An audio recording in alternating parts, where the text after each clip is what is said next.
انسان کو چاہیے کہ نیک اور صالح لوگوں کی صحبت اختیار کرے، خواہ وہ خود صالحین میں سے نہ ہو، خواہ وہ ان کے ساتھ اکثر اٹھتا بیٹھتا نہ ہو۔ صالحین سے رابطہ رکھنا، ان کی خیریت دریافت کرنا اور گاہے گاہے ان سے رابطہ کرنا ضروری ہے۔ ایسا کرنے سے قیامت کے دن ان کی صحبت و دوستی کا فائدہ یقینی ہے۔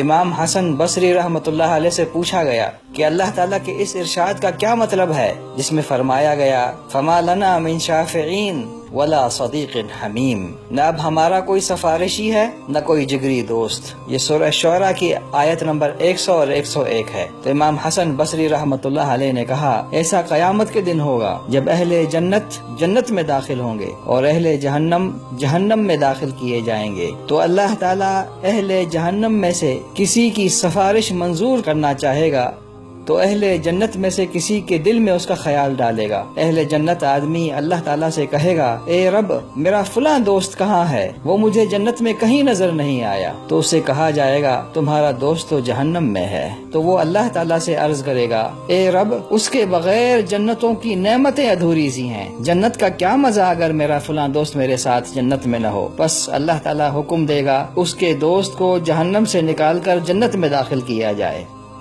جب اسے جنت میں داخل کیا جائے گا تو اہل جہنم پوچھیں گے کس نے اس کی سفارش کی، کس نے اسے جہنم سے نکالا، کس کے کہنے پر ایسا ہوا؟ کیا انبیاء اور رسولوں نے اس کے لیے سفارش کی ہے؟ نہیں، تو پھر کس نے سفارش کی ہے؟ کہا جائے گا کہ اس کے فلاں صالح اور نیک دوست نے اس کے لیے رب سبحانہ و تعالی سے سفارش کی ہے۔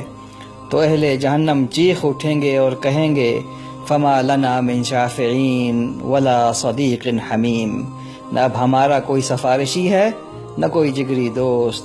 فلو ان لنا کرۃ فنکون من المؤمنین، کاش ہمیں ایک مرتبہ پھر موقع مل جائے تو ہم بھی مومن ہوں گے۔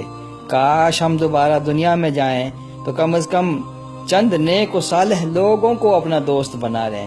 علامہ ابن جوزی رحمۃ اللہ علیہ عظیم عالم گزرے ہیں، ایک عظیم بزرگ گزرے ہیں۔ 20,000 یہودی اور نصرانیوں نے ان کے ہاتھوں اسلام قبول کیا، 1 لاکھ سے زیادہ مسلمانوں نے ان کے ہاتھوں پر توبہ کی۔ آپ علیہ الرحمہ نے 2000 سے زیادہ کتابیں لکھی ہیں۔